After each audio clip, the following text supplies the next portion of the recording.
بسم اللہ الرحمن الرحیم۔ اللہ کے نام سے شروع جو بڑا مہربان اور نہایت رحم کرنے والا ہے۔ پیارے دوستو، اللہ تعالیٰ کا تخلیق کردہ اس زمین کا سینہ بے شمار جانوروں سے بھرا پڑا ہے، جن میں کئی مخلوقات ایسی ہیں جن کے متعلق صرف افسانوی داستانیں اور لوک کہانیاں ملتی ہیں، لیکن اس کے باوجود آج بھی بے شمار لوگ ان مخلوقات کے وجود کو حقیقت مانتے ہیں۔ یہ مخلوقات مختلف مقامات پر اپنی جھلک دکھلا کر اپنے ہونے کا ثبوت دیتے رہتے ہیں۔ دوستو، ایسی ایک عجیب و غریب مخلوق فینکس یعنی سیمرغ کی ہے، جو آج تک تاریخ انسانی کا ایک معمہ بنی ہوئی ہے۔ ایک ایسا پرندہ جو آگ سے پیدا ہوتا ہے اور آگ کے شعلوں میں ہی مل جاتا ہے۔ اس کی زندگی لافانی ہے اور وہ تمام پرندوں کا بادشاہ ہے۔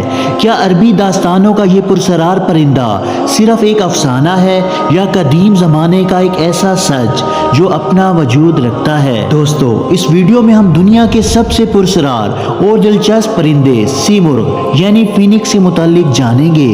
دوستو، دنیا میں انواع و اقسام کے پرندے موجود ہیں جو اس کائنات کی خوبصورتی میں چار چاند لگاتے ہیں، لیکن ان میں ایک ایسا پرندہ موجود ہے جو اپنی دلچسپ اور حیران کن خصوصیات کی وجہ سے صدیوں تک زیر بحث رہا ہے، جسے سیمرغ یا فینکس کہتے ہیں۔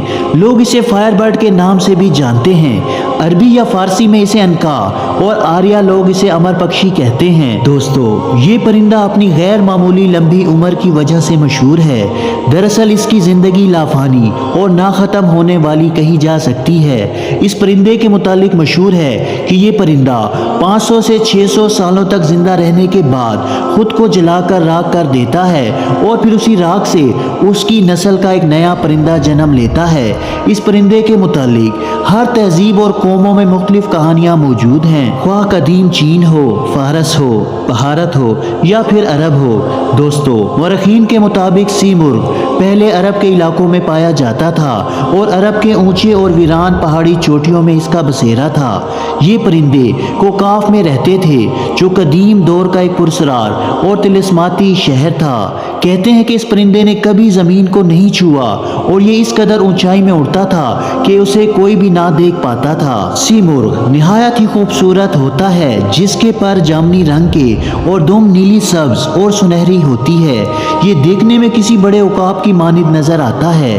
سیمرغ نہایت ہی سمجھدار اور وفادار ہوتے ہیں۔ دوستو، 5ویں قبل مسیح میں ہیروڈوٹس نے لکھا تھا کہ عربی لوگ ایک ایسے پرندے میں یقین رکھتے ہیں جسے میں نے صرف تصویروں میں دیکھا ہے، اور ہر 500 سالوں کے بعد یہ پرندہ خود کو جلا کر ایک نیا جنم لیتا ہے۔ دوستو، کہتے ہیں کہ سیمرغ کے ہانسو بیماریوں کے علاج کے لیے استعمال ہوتے ہیں اور ان کے ہانسوؤں میں بہت سے مرض کی شفا رکھی گئی ہے۔ اسلامی تصوف میں سیمرغ کو ایک اہم مقام حاصل ہے اور صوفیاء کرام نے اس پرندے کو اپنا موضوع کلام بنایا ہے۔ دوستو، ایران کے مشہور صوفی بزرگ خواجہ فرید الدین اتار نے اپنی ایک کتاب منطق التار میں سیمرغ کا ذکر کیا ہے۔ دوستو، اس کتاب میں ایک دلچسپ حکایت موجود ہے، جس کے مطابق ایک دفعہ دنیا کے تمام پرندے، ہر اقسام اور نسل کے چرند پرند ایک جگہ جمع ہوئے۔ سب نے کہا کہ زمانے میں اس وقت کوئی بھی ملک بادشاہ سے خالی نہیں ہے، مگر ہماری قوم کا کوئی بادشاہ نہیں، لہٰذا ہماری رائے مشورہ کر کے ایک بادشاہ مقرر کرنا چاہیے۔ چنانچہ تمام پرندے سر جوڑ کر بیٹھ گئے اور اس میٹنگ کا آغاز ہوا۔ ہدہد پرندہ، جو اب تک اس میٹنگ سے غیر حاضر تھا، وہ اس میں شامل ہوا۔ ہدہد وہ پرندہ تھا جسے اللہ تعالیٰ نے عقل کامل عطا کیا تھا اور وہ ہر نیکی اور برائی سے آگاہ تھا۔ ہدہد نے کہا، اے پرندوں کی جماعت، بے شک میں پیغام رسا بھی ہوں اور ارد گرد کی باتیں بھی بتاتا ہوں۔ میرے پاس قدرت کے اسرار بھی موجود ہیں۔ میں حضرت سلیمان علیہ السلام کے ساتھ رہ چکا ہوں اور مجھے ان سے ہم کلام ہونے کا شرف حاصل ہے۔ میں تم سب سے زیادہ عزت اور مقام رکھتا ہوں اور میں کئی وادیوں، پہاڑوں اور بیابانوں میں رہا ہوں۔ میں اس پرندے کو جانتا ہوں جو ہم سب کا بادشاہ ہے۔ اگر تم سب میرے پیچھے چلو گے تو میں تمہیں اس تک پہنچا سکتا ہوں۔ بے شک ہم سب کا بادشاہ وہی پرندہ ہے جس کا نام سیمرغ ہے۔ راستے میں بہت سارے خطرات، دریا، خشک زمینیں آتی ہیں۔ اس راستے چلنا کسی مضبوط دل والے کا کام ہے۔ اس اس راستے پر چلنے اور اس تک پہنچنے کے لیے جواں مردی کی ضرورت ہے۔ لہٰذا پرندوں کے سلطان سیمرغ کے بارے میں جان کر تمام پرندے اس کو دیکھنے کے لیے بے قرار ہو گئے اور اس کے دیدار کے شوق نے ان کے اندر جوش و جذبہ پیدا کر دیا۔ چنانچہ تمام پرندوں نے اس راستے پر چلنے کا پکا ارادہ کر لیا۔ سفر شروع کرنے سے پہلے ہدہد نے اس راستے کی تفصیل بتائی۔ اس نے بتایا کہ اس راستے میں تمہیں 7 وادیوں کو پار کرنا ہوگا۔ پہلی وادی کا نام استغنا ہے، یہ بے نیازی کی وادی ہے جہاں ہر چیز کی قیمت کم ہو جاتی ہے۔ دوسری وادی عشق کی وادی ہے، اس وادی میں جو بھی جاتا ہے وہ آگ بن جاتا ہے۔ تیسری وادی طلب کی وادی ہے، اس وادی میں تکلیفوں اور مشکلات کا سامنا ہوتا ہے۔ چوتھی وادی معرفت ہے، اس وادی کے بے شمار راستے ہیں جہاں چلنے والا کھو جاتا ہے۔ پانچویں وادی توحید کی وادی ہے، اس وادی میں کثرت بھی وحدت نظر آتی ہے اور یہ راستہ ایک پیچیدہ راز ہے۔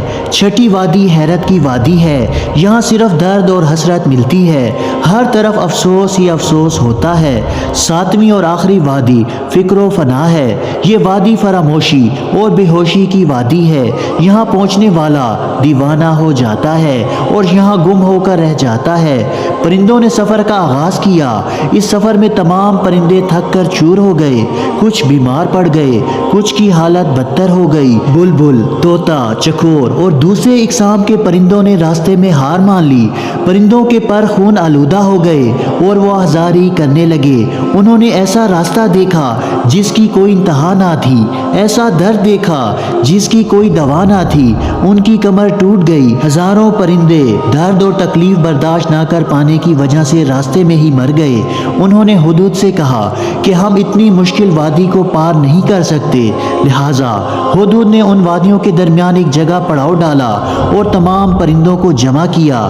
ہدہد نے کہا، میں نے تم سے پہلے ہی کہا تھا کہ سیمرغ تک پہنچنا اتنا آسان کام نہیں ہے، لیکن تم مجھے اپنا رہبر مان کر میرے پیچھے چلتے رہو اور ان مشکلات اور خطرات کا ڈٹ کر سامنا کرو۔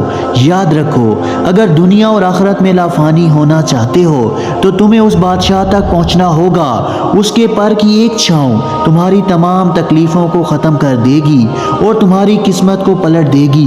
اے پرندوں کی جماعت، اس دنیا میں تمہیں تھوڑے ہی دن رہنا ہے، پھر ایک دن تمہیں ضرور موت آئے گی۔ لہٰذا دنیا کی نجاست میں کیڑوں کی طرح مرنے سے بہتر ہے کہ تم اپنے سلطان کی بارگاہ میں جا کر شہید ہو جاؤ اور عزت کی موت مرو۔ ہدہد نے کہا، اس فانی دنیا کی محبت اپنے دلوں سے نکال دو، تمام خواہشات کچل ڈالو، اپنے دلوں کو پاک کرو، دنیا کی ہر چیز سے بے نیاز ہو جاؤ، حوصلے کو بلند کرو اور اس خیالی دنیا سے بیدار ہو جاؤ۔ پرندے پھر سے حوصلہ مند ہو گئے، ہمت باندھی اور ہزاروں لاکھوں پرندے صف بہ صف اور قطار در قطار ہدہد کے پیچھے چل پڑے۔ آخر کار اس مشکل اور طویل راستے کو پرندوں نے پار کر لیا۔ اس لمبے سفر میں صرف 30 پرندے یہاں تک پہنچ پائے۔ ان تمام وادیوں کو پار کر لینے کے بعد وہ کوکاف میں داخل ہوئے۔ اس وادی میں داخل ہونے کے بعد جب انہوں نے اپنے پروں کو دیکھا تو ان کے جسم پر بال موجود نہ تھے، ان کا جسم آگ میں جل رہا تھا۔ تمام پرندے فانی ہو گئے تھے۔ دراصل انہیں ایک نئی زندگی مل گئی تھی۔ انہیں کوکاف کی اونچی چوٹی پر سیمرغ نظر آیا۔ جب وہ سیمرغ کے پاس گئے اور غور سے اسے دیکھا تو انہیں اس میں اور خود میں کوئی فرق دکھائی نہ دیا۔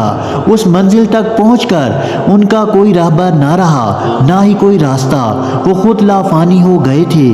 لہٰذا اب انہیں پتہ چل گیا تھا کہ جس سیمرغ کی انہیں تلاش تھی دراصل وہ خود ہی ہیں۔ دوستو، سیمرغ کی اس حکایت کے ضمن میں خواجہ فرید الدین عطار نے تصوف کا مکمل مقدمہ پیش کر دیا ہے، یعنی کس طرح ایک بندہ دنیاوی خواہشات، نفس پرستی، انا اور ہر چیز کو نیست و نابود کر دینے کے بعد وہ تصوف کی تمام منزلوں کو طے کر سکتا ہے، اور جب وہ تمام منزلوں کو طے کر لیتا ہے تو وہ فنا ہو جاتا ہے، یعنی اسے معرفت مل جاتی ہے۔ اللہ تعالیٰ سے دعا ہے کہ اللہ تعالیٰ ہمیں نیک اعمال کرنے کی توفیق عطا فرمائے اور برے اعمال سے بچائے۔ اسی طرح کی مزید معلوماتی اور اسلامی ویڈیو دیکھنے کے لیے ہمارے اس اسلامی چینل کو سبسکرائب ضرور کریں۔ جزاک اللہ۔